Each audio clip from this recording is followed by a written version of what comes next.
Om Sahana Vavadu Sahanau Bhunaktu Sahaviryam Karavavahai Tejasvinavadhiramastu ma vidvishavahai. Om Shanti Shanti Shanti.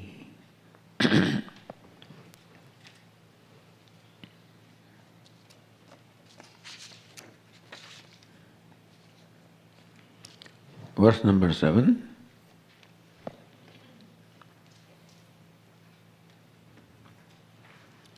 Sarvabhutani kaunteya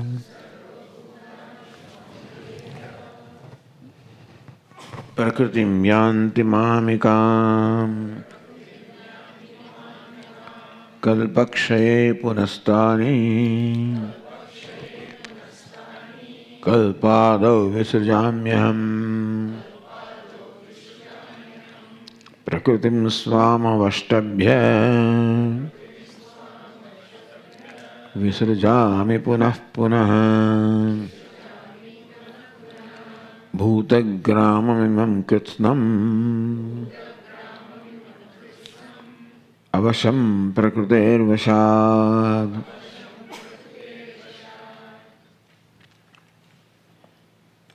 So Lord Krishna is the word Prakriti.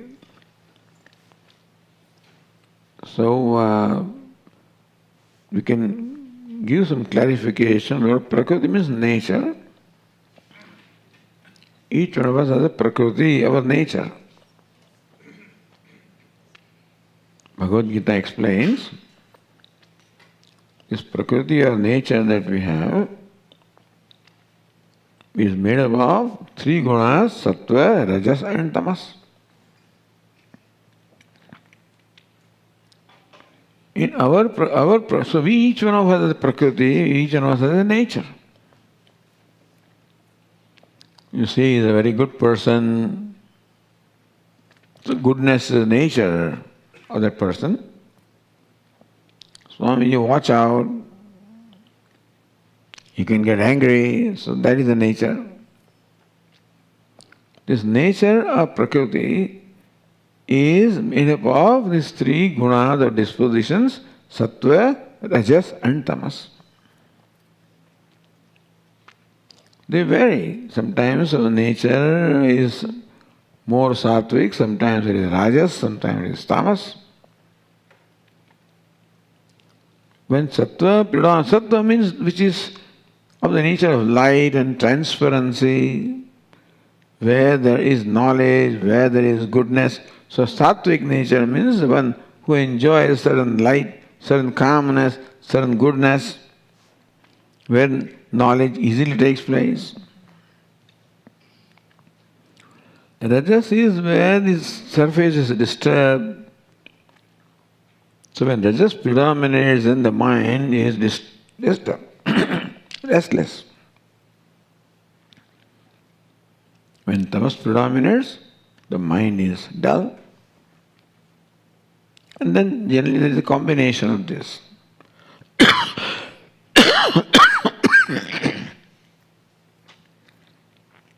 When rajas and tamas predominate,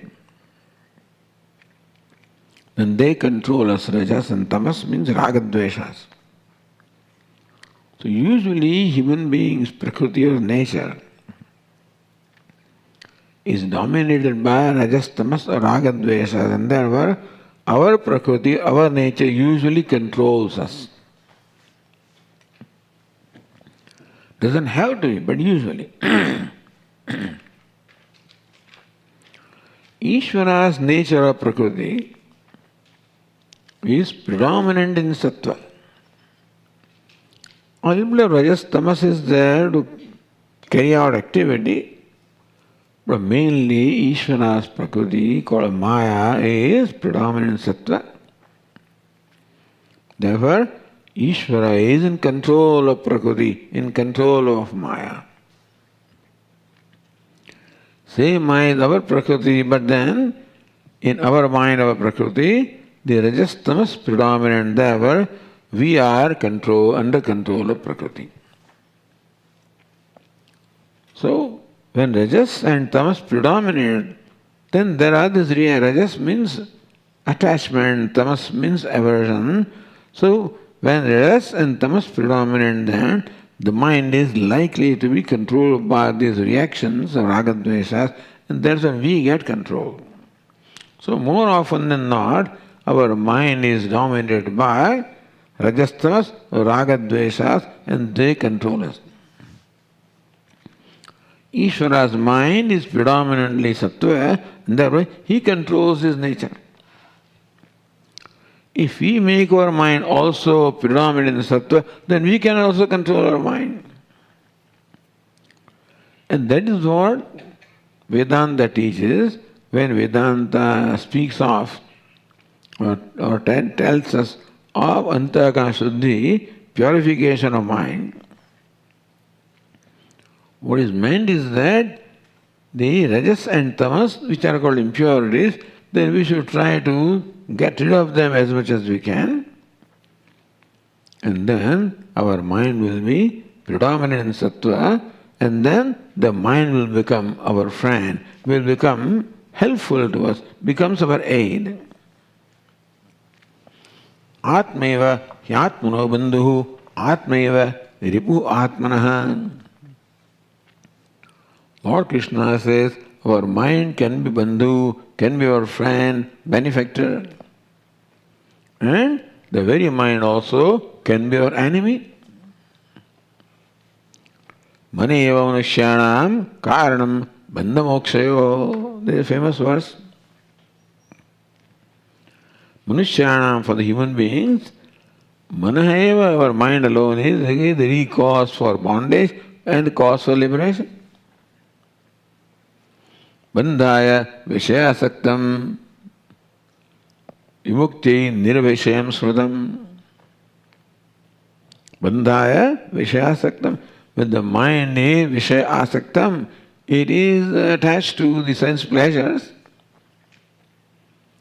and it is controlled by the impulses of sense pleasure, then that mind becomes the cause of our bondage.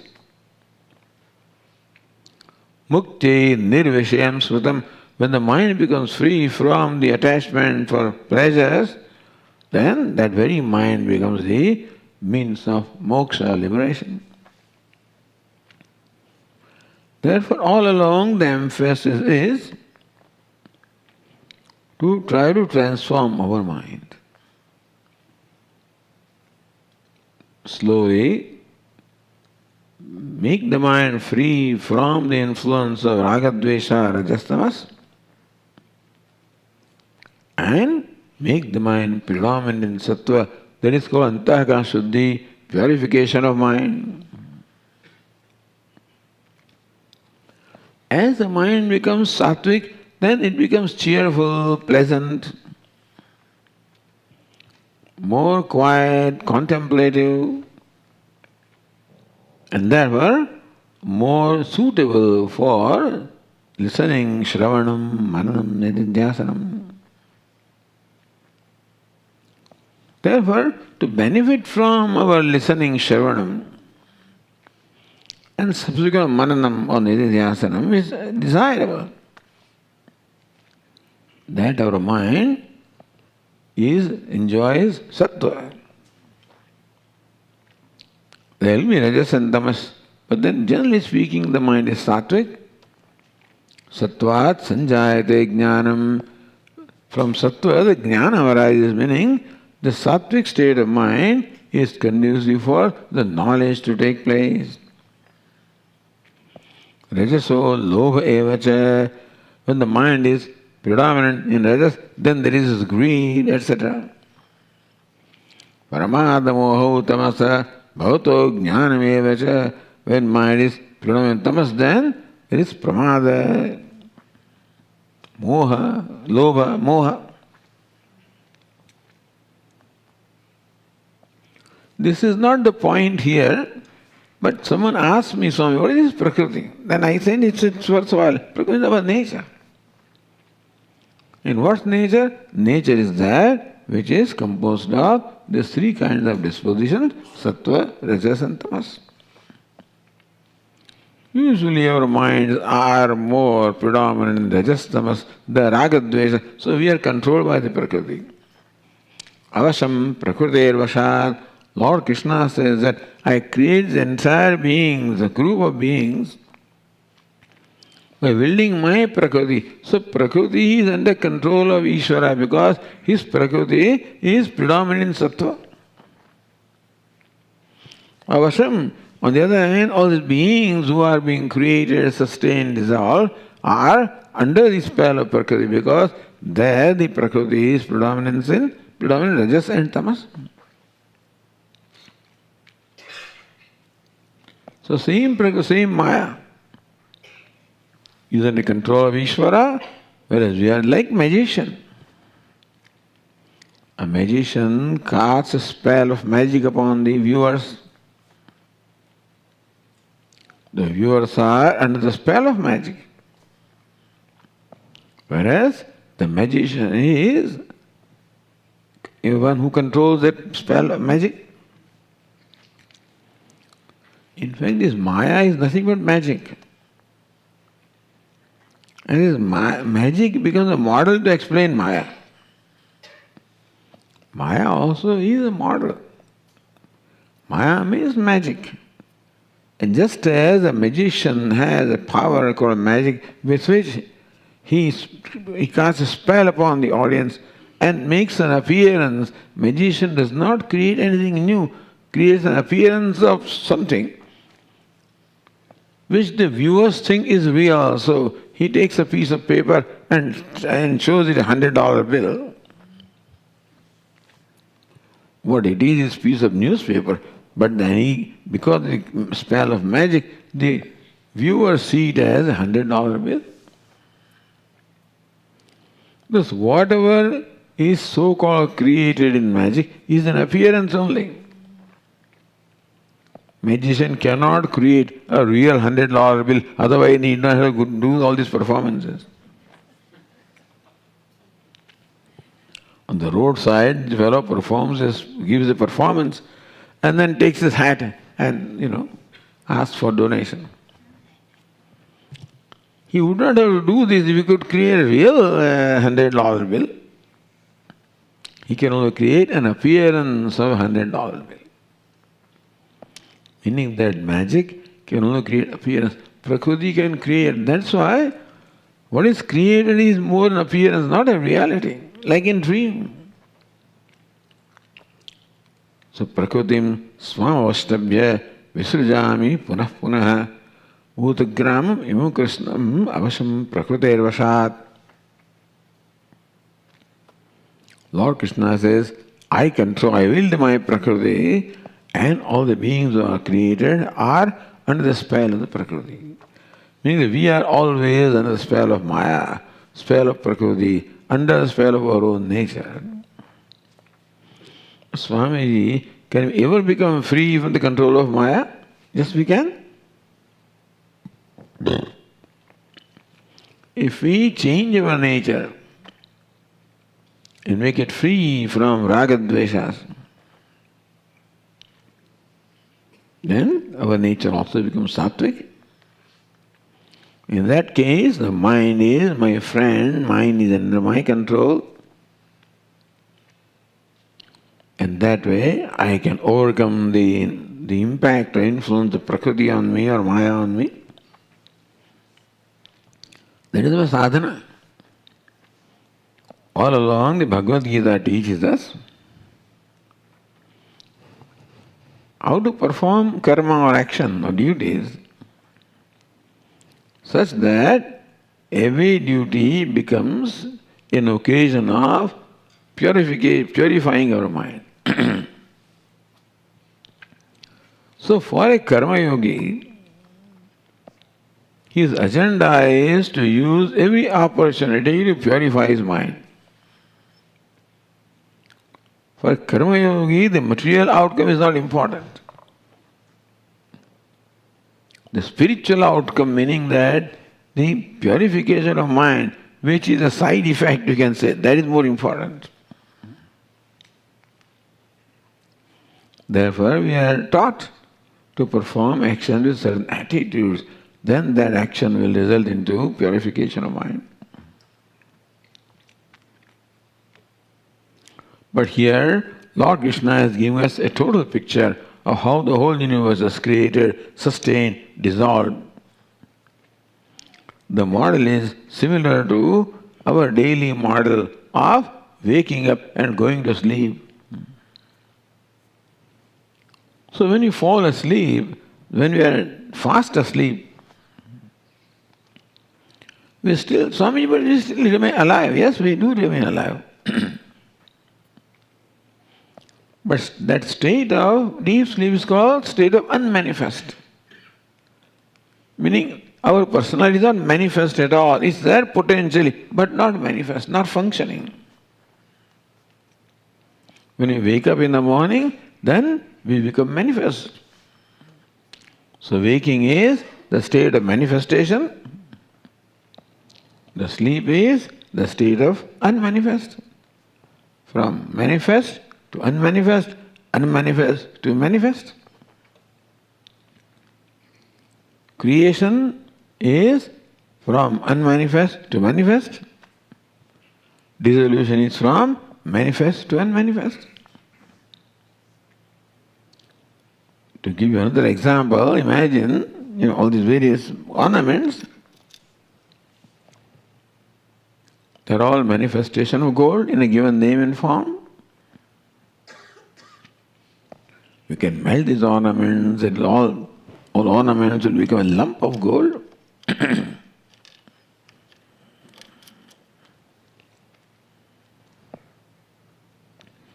So what happened to all the ornaments? When various ornaments are all melted and reduced to a lump of gold, what happened to all the ornaments? Did they get destroyed? No, what happened? From the state of manifestation, they all attained a state of unmanifest. Meaning that in lump of gold, all the ornaments are potentially there. You don't see it, but potentially there. And what does the goldsmith do? Goldsmith only brings to manifestation what is potentially there.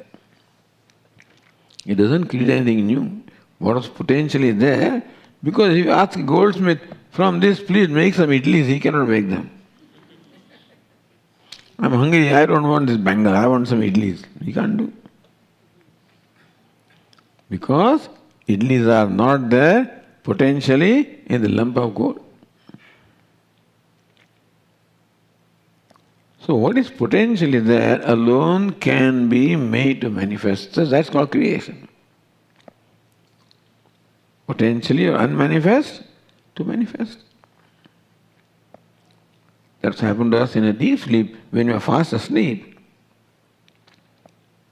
we exist, but our whole personality is unmanifest. When you wake up, the same personality becomes manifest. And therefore, what is waking state? The state of manifestation. What is deep sleep state? From manifest to unmanifest. Unmanifest to manifest, manifest to unmanifest. That's all keeps on happening day in and day out. Same model is for the creation. Lord Krishna says the whole universe in unmanifest state, called pralaya, brings to manifestation, called srishti. Srishti, pralaya, srishti, pralaya.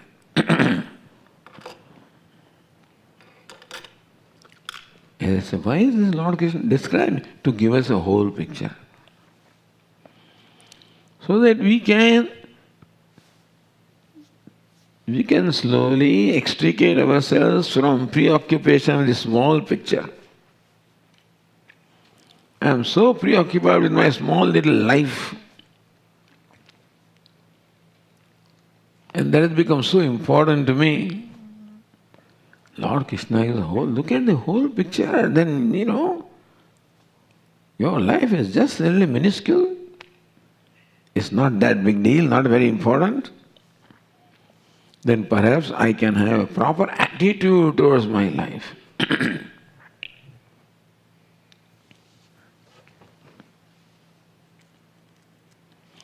So here Lord Krishna said that I bring all this creation into manifestation.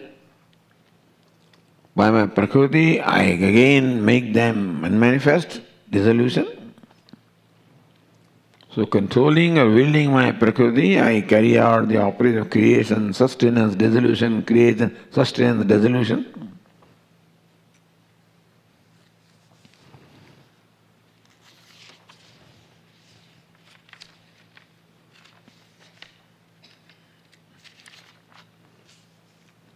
Then a question arises.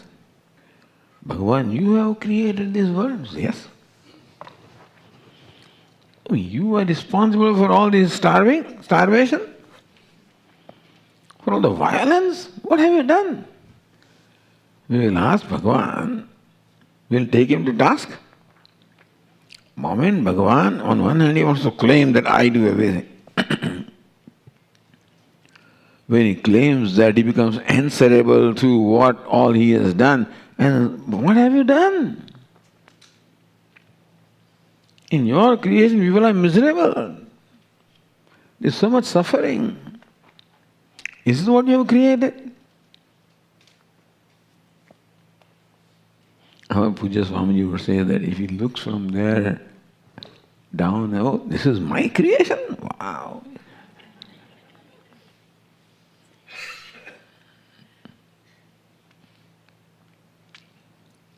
So then Lord Krishna says some more, further, what is his relationship? How does he look at the reason why he says how we should also look at the things.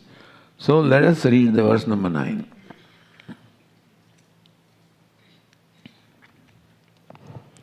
न च मां तानि कर्माणि निबध्नन्ति धनञ्जय उदासीनवदासीनम् असक्तं तेषु कर्मसु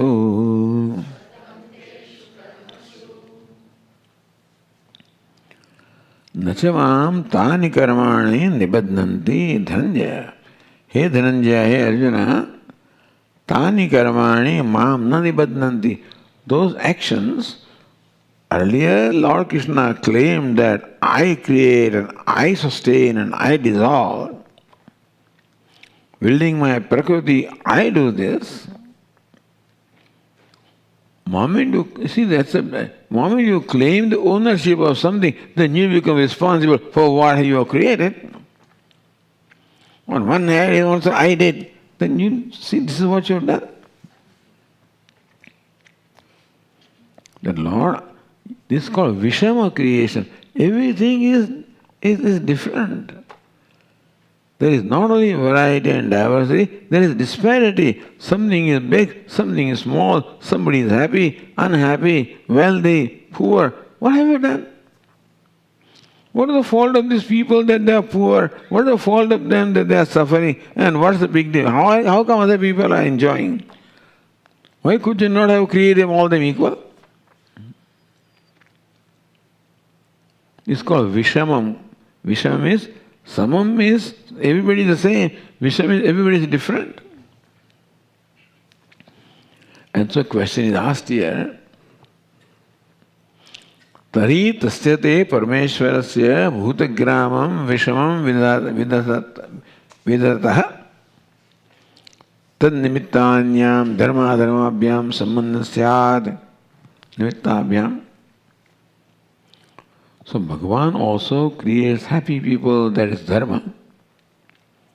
Bhagavan creates unhappiness, that is adharma. In the creation we find some people are happy, others are unhappy. So Bhagavan creating happy people means good, then that is called his dharma or righteousness. He creates unhappy people, unrighteousness. So dharma and adharma, Bhagavan, you are also in the process of creation,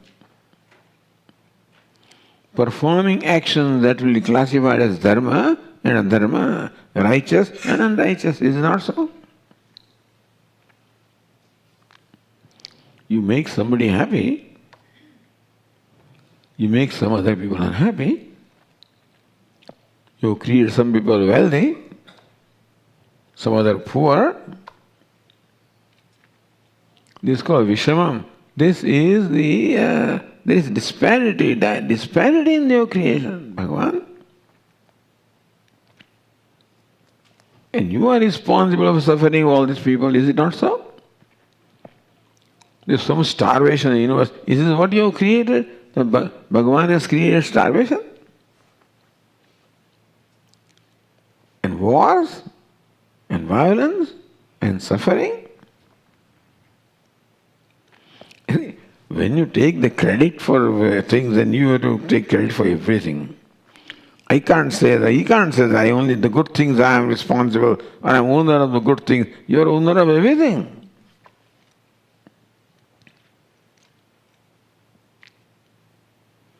Moment it came to, him, the Lord Krishna. So, moment he is held responsible or accountable, he slowly sneaks out of that. He says, Nachamam tani karmani nibadhanti dhananjaya.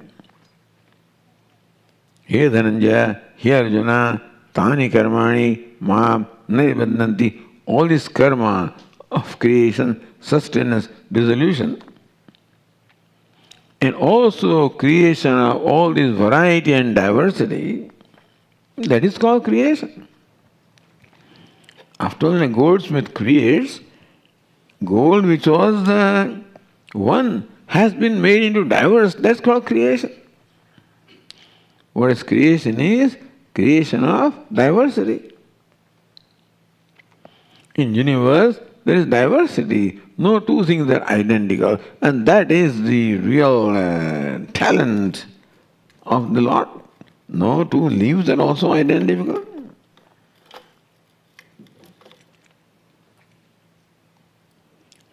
But then, Swami, one flower is so beautiful. Other flower, nobody looks at it. This tree is so good looking. That tree is all dried up and the branches are all broken. This animal is so graceful. Look at that thing, so ugly.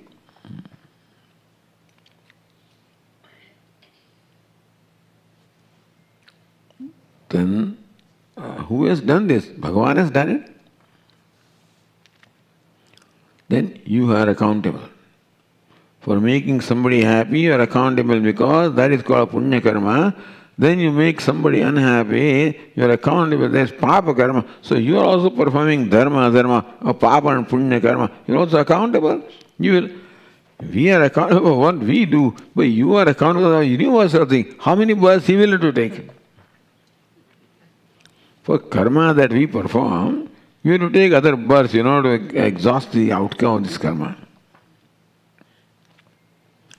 Bhagavan has created the universe, the universal karma. How many births he will have to take?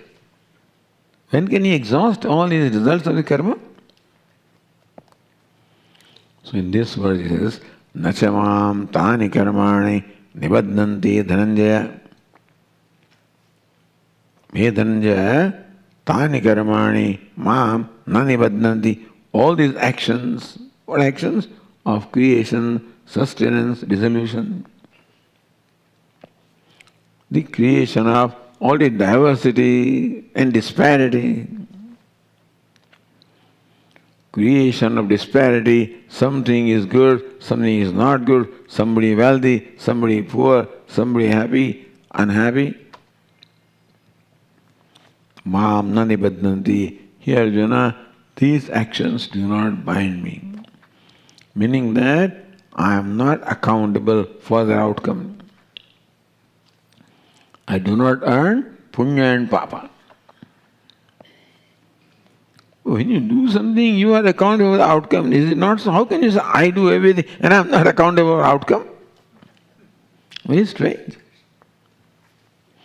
But this is a secret. more we learn the secret and more we live, we also grow to that point and like Bhagavan will become free. That's why he is describing all this. We won't become Bhagavan. We cannot become Bhagavan, we can create world, etc. And we don't care to, we don't need to do that. To become free, there is no need that we should be like Bhagavan and we should create and sustain and dissolve. Let him do that. He just wants to enjoy the freedom. And so he has freedom and power. We don't want power, we want freedom.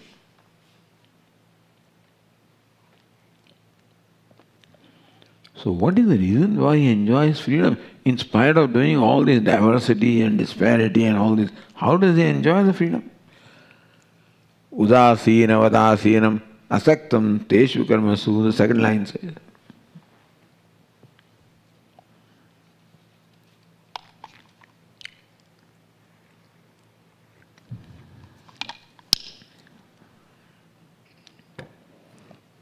Teshu karmasu asaktam. Sakta means attached. Asakta, unattached. I am unattached to all these actions, say Arjuna. What do you mean unattached? How can you perform action without attached? Lord Krishna says, I perform these actions without this notion that I am doing them.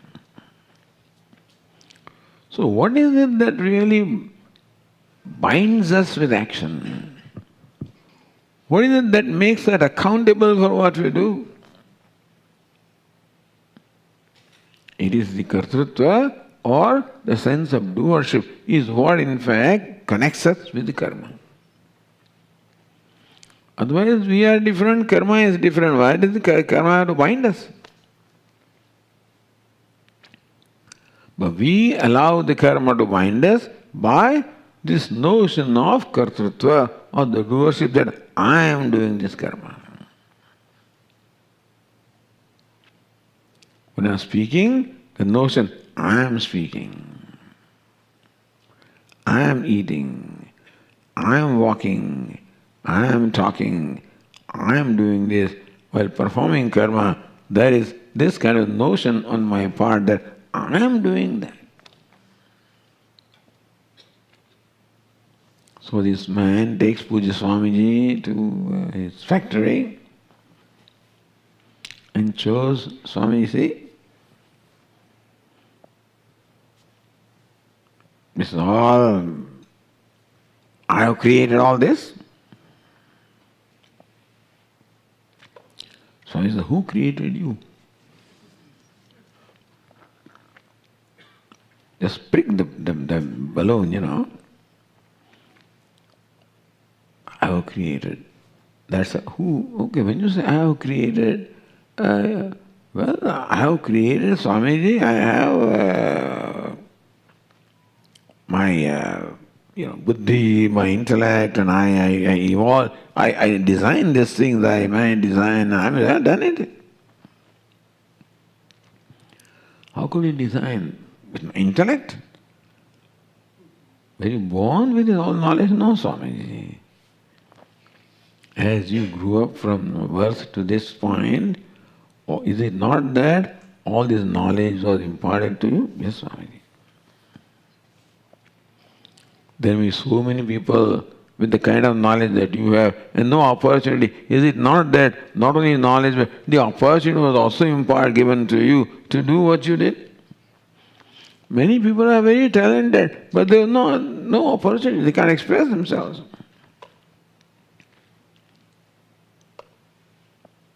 Intellect was given to you, knowledge was given to you, opportunity was given to you, help was given to you. Is it not so?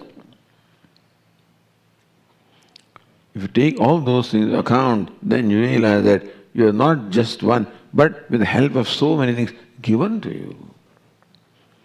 You can go further. The body is given to you, sense organs are given to you, mind is given to you, intellect. You can't claim the authorship of anybody. Is it not anything? Is it not so?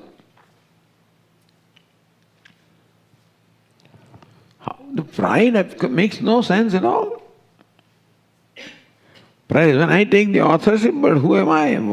Where did I get those things? All of things are given to us.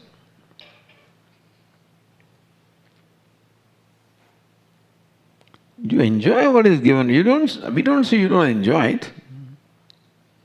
Enjoy the opportunity of creation, enjoy the creation. But, don't claim the ownership of this and authorship of this. Author is one who is functioning through you. So Lord Krishna says, I do this. Moment you say, I do this, means you are responsible for all kinds of mess that you have created, Bhagavan.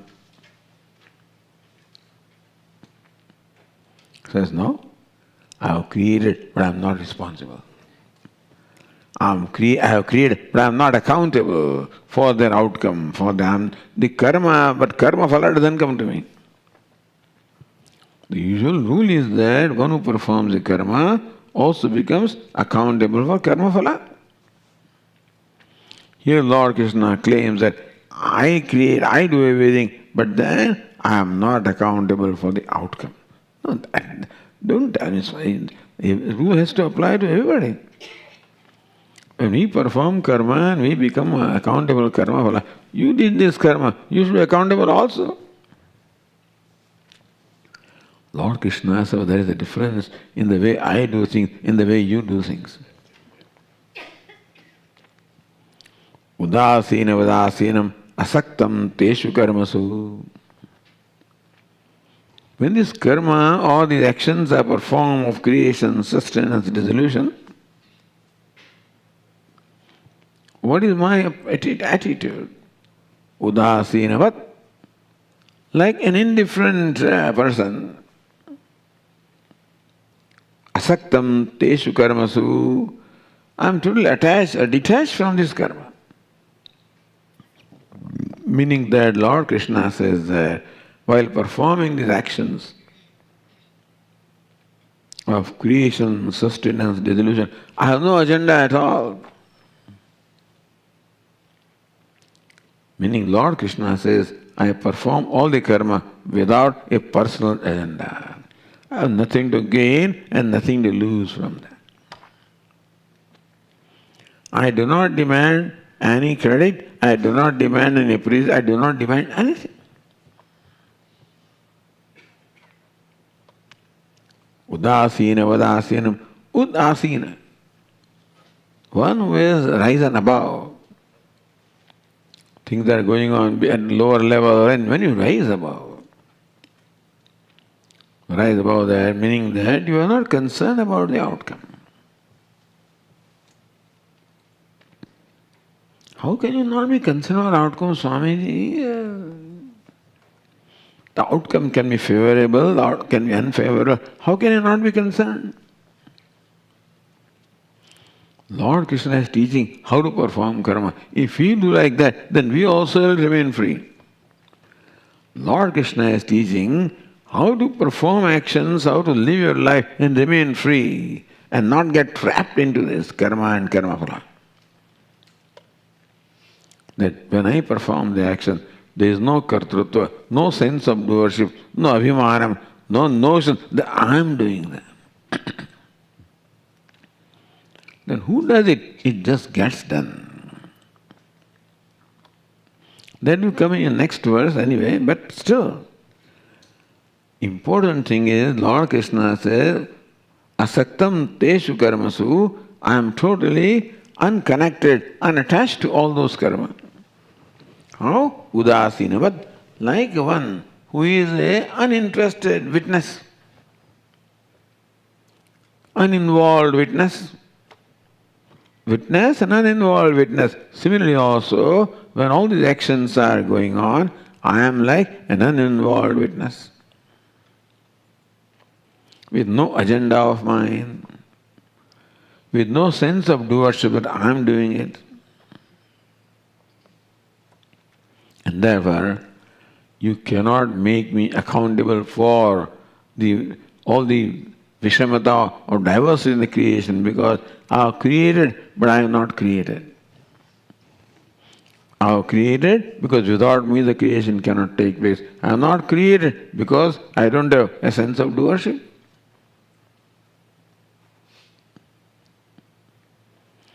I have created because I am required for creation, but I am not created because I have no agenda in the creation.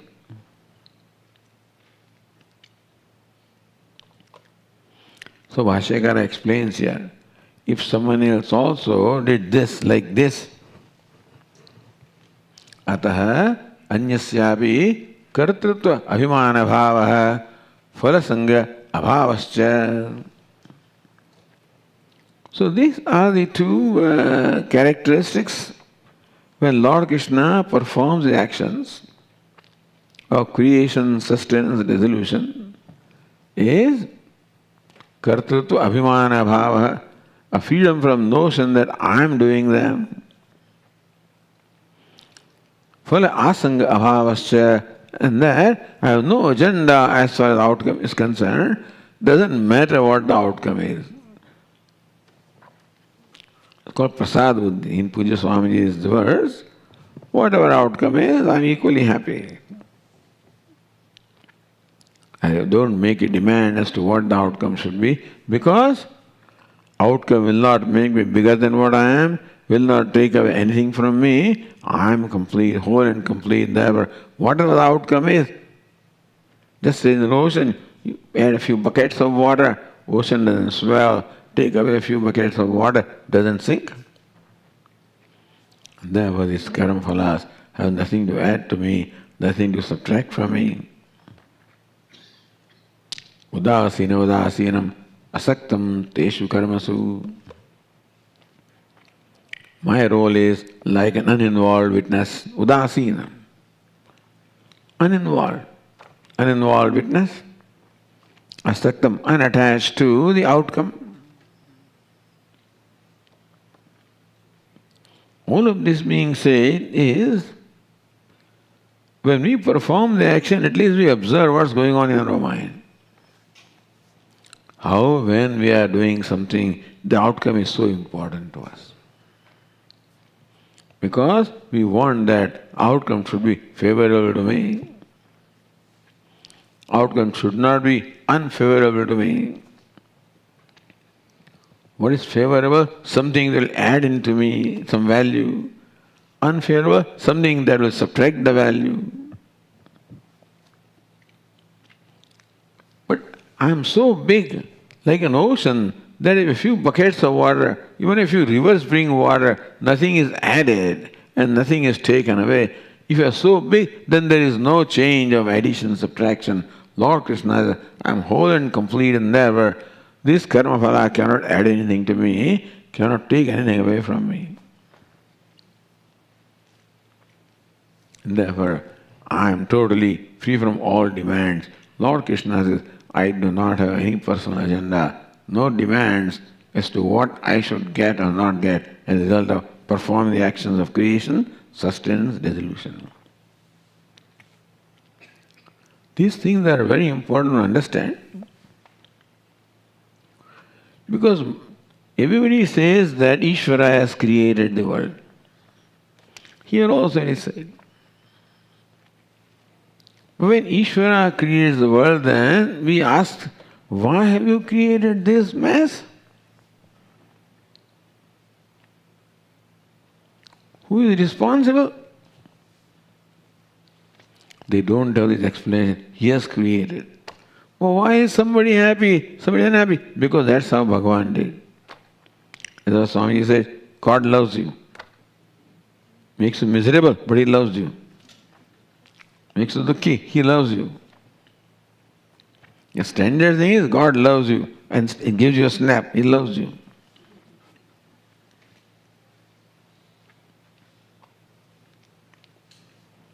So when you just say that God has created this, it will raise all these countless questions which cannot be satisfactorily answered, and therefore many young people just turn away from this theory. If they had the benefit of understanding what Ishvara's role really is, then how in spite of doing is not doing? That's the secret of karma. Doing and still not doing. Doing and still not being bound. Doing and still not being accountable. Not that he is responsible, but then that the way his relationship of detachment is there, he is not accountable. And if he also perform actions that way, we will equally remain free like Lord. Udasinam asaktam teshu karmasu. And therefore, hey Dhananjaya, no actions bind me. Action of creation sustains dissolution. Nashamam tani karmani nibaddhanti Dhananjaya. Hey Dhananjaya, these karmas do not bind me.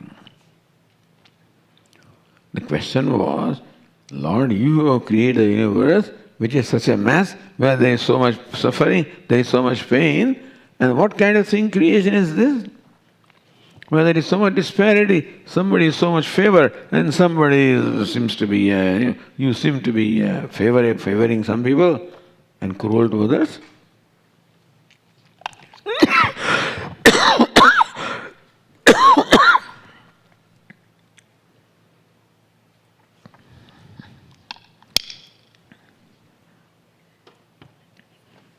Meaning that Bhagavan is partial to some people, you be happy, cruel to others, that is your fate. No, Ishvara cannot be branded with being partial or cruel. Samoham sarvabhuteshu name dveshyosti priya. In 9th chapter, Lord Krishna says, I am equal to all the beings. I have no hatred for anybody, no partiality at all. I am equal to all. So this is the secret. While being equal also, all this unequal creation is there, where the creator is still equal. Because of the attitude that he doesn't have a sense of doership, he has no agenda in his creation at all, and in creation also, his attitude is one who is of uninvolved witness. If you also learn to do that, then we will also remain free in spite of doing whatever it is that we are doing.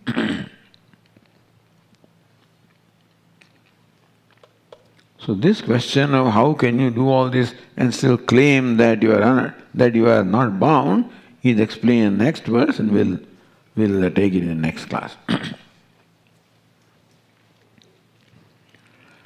Om Purnamadah Purnamidam Purnat Purnamudachyate Purnasya Purnamada Purnameva Vasishyate.